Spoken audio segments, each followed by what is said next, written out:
इलेक्ट्रोहोम्योपैथ बंधुओं को डॉक्टर श्याम प्रसाद का नमस्कार। 15 अगस्त के बाद आज मैं बहुत दिनों के बाद आपसे मिल रहा हूँ। मैं वीडियो के माध्यम से भारत के तमाम इलेक्ट्रोहोम्योपैथ फार्मेसी करने वालों को चैलेंज किया था कि कोहेशन और डिस्टिलेशन की विधि विश्व के किसी भी चिकित्सा पद्धति के लिए उपयोग नहीं किया जाता है, लेकिन इलेक्ट्रो कॉम्प्लेक्स होम्योपैथी के फार्मेसी के लिए या पौधा प्रोसेसिंग के लिए डिस्टिलेशन और कोहेशन इस्तेमाल किया जाता है। कहा जाता है, किया जाता नहीं है। लोग कहते हैं, करते नहीं हैं। आज कोई भी 1 लाख रुपए का अनुदान लेने के लिए तैयार नहीं हुआ। आज 8-9 दिन 15 अगस्त के बाद आज 23 अगस्त हो रहा है। 8 दिन हो गया, कोई भी नहीं लौटा। खैर छोड़िए, आप ये तो निश्चित है कि जब तक आईडीसी को आप कोहेशन और डिस्टिलेशन की से प्राप्त पौधे के इंग्रेडिएंट का नहीं बताएंगे, तब तक मान्यता नहीं मिलेगी।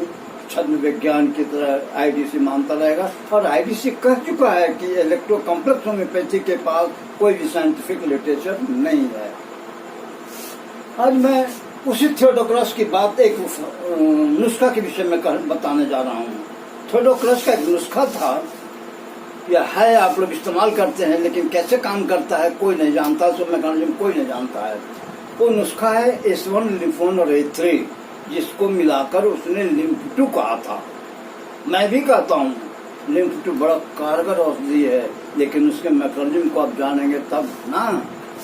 मैकेनिज्म आज मैं आपको बताता हूँ, और इसके साथ ही पर से electro homeopathy research centre institute द्वारा बनाया गया लिम्फ 3 के विषय में भी बताऊंगा, जिसमें S1 के स्थान पर S2 इस्तेमाल किया गया है। जब ब्लड सर्कुलेशन और ब्लड कैपिलरीज के साथ से जब ब्लड मूव करता है, आगे बढ़ता है, तो एक 2 कोशिकाओं के बीच का एक हिस्सा होता है, भाग होता है, उसको मैट्रिक्स कहते हैं। उसमें इंटेस्टिनल फ्लूइड रहता है जो लिम्फ होता है। ब्लड द्वारा ऑक्सीजन एंड कोशिकाओं के लिए पोषक तत्व ले जाने वाला जो ब्लड कैपिलरी रेड आरबीसी है, वो इंटेस्टिनल फ्लूइड में ऑस्मोटिक प्रेशर के माध्यम से छोड़ देता है। ऑस्मोटिक प्रेशर क्या है? जहाँ प्रेशर अधिक हो वहां से फ्लूइड रिलीज कर धीरे धीरे जाता है, उसको लिम्फ कहते हैं।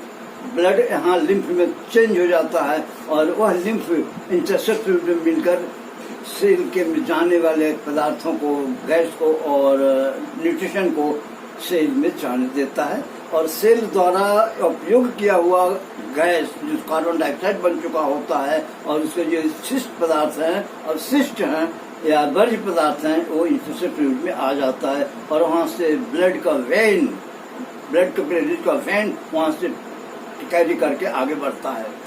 अब यहाँ ब्लड कैपिलरीज के रेड ब्लड आर्टरी कैपिलरीज के द्वारा जो मटेरियल सेल मैट्रिक्स में छोड़ा जाता है, इंटेस्टिनल फ्लूइड में छोड़ा जाता है, वहाँ से S1 लिम्फोन तो ले आता है, A3 सर्कुलेशन के हिसाब से, और S1 उसको सेल को ले जाने के लिए परमिबल करता है, परमिट करता है। सेल S1 ले जाता है, उसका सल्फर नंबर 1 ले जाता है।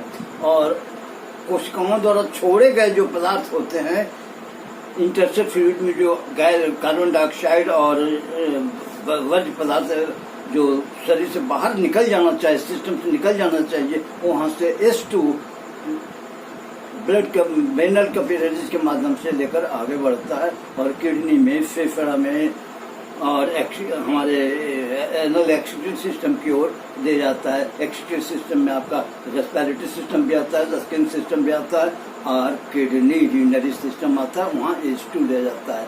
अब जरा ये सोचिए कि S2 कितना महत्वपूर्ण है, जिसको थियोडोक्रस ने छोड़ दिया था, और इलेक्ट्रोपैथी रिसर्च सेंटर इंस्टीट्यूट के वैज्ञानिकों ने उसे S2 को वहाँ जोड़ा, और तब S1 लिम्फ 2 का किया हुआ अधूरा काम लिम्फ 3 पूरा करता है। अगर RCI 14 और RCI 21 ही अगर 7% समय का है, तो बहुत सारे करीब 95% जिसको कवर करता है। क्यों? लिम्फ RCI 21 के विषय 14 के विषय में तो मैं बता चुका हूँ। लिम्फ 2 जिसको S1 लिम्फ 1 A3 कहते हैं, C1 जोड़ दिया गया, B1 जोड़ दिया गया, F1 जोड़ दिया गया, RW जोड़ दिया गया, तो वो कंप्लीट हो जाता है। उसमें जानते हैं कितने पौधे लगते हैं? 65 पौधे इस्तेमाल किए जाते हैं, जबकि कुल 115 पौधे इस्तेमाल किए जाते हैं। इलेक्ट्रोहोम्योपैथी औषधि निर्माण के लिए 115 पौधे व्यवहार किए जाते हैं, उसमें अकेले RCI 14 में 65 पौधे इस्तेमाल किए जाते हैं। और सभी पौधे सब कोई जानता है बिना नर्वस सिस्टम, पौधा चाहे कुछ भी हो, कोई भी हो, हर पौधे का एक्शन वाया नर्वस सिस्टम होता है। ये फोन देने की आवश्यकता नहीं पड़ती है, फिर भी क्योंकि कहीं अगर बाधा न्यूरॉन्स एक्सेप्ट करने में हो तो न्यूरॉन्स को F1 टोन करता है। RCI 21 में कॉम्बिनेशन के जानते हैं? लिम्फ 2 के बदले लिम्फ 3।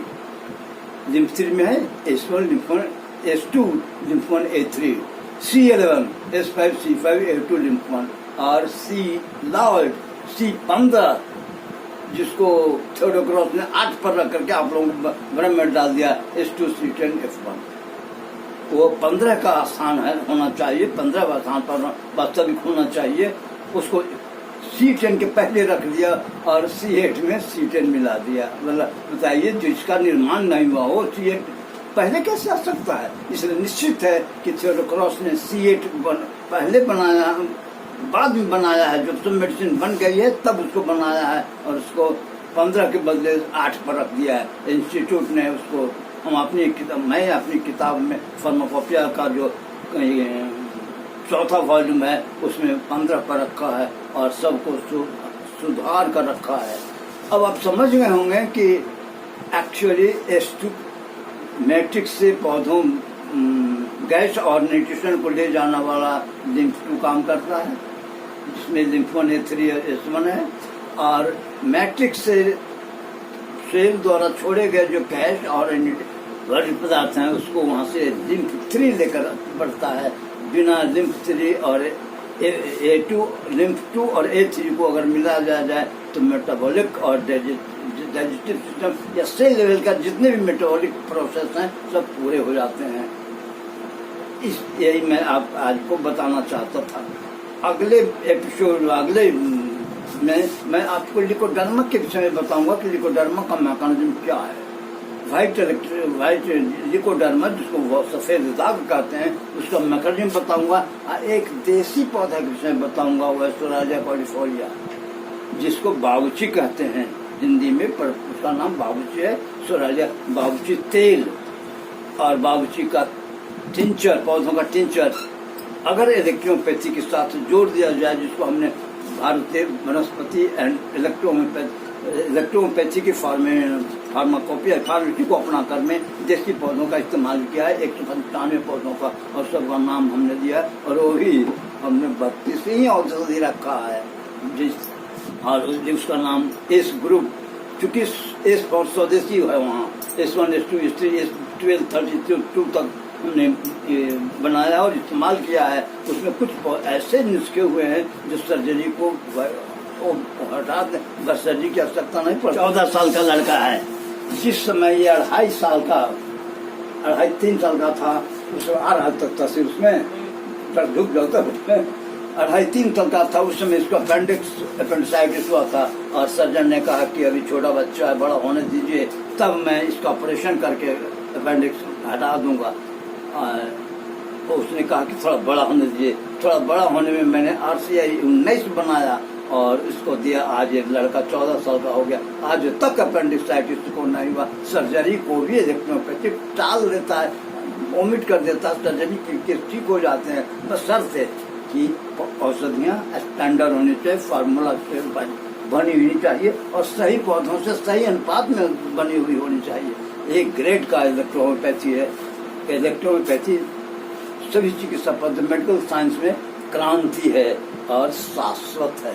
आज जब से इसका आविष्कार हुआ है तब से आज भी इसकी औषधियाँ 37 हैं, अभी भी 37 हैं और 37 ही रहेंगी। इसको आगे बढ़ाने की आवश्यकता है। हाँ, रिसर्च के आधार पर पौधों को जोड़ा घटाया जा सकता है, घटाया जा सकता है, सॉरी जोड़ा जा सकता है, घटाने का सवाल ही नहीं है। इसलिए कि मेथी के जो पौधे हैं वो एक ग्रेड के हैं। अब की और मैं ट्रिकोडर्मा के विषय में बताऊंगा। आज मुझे इजाजत दीजिए।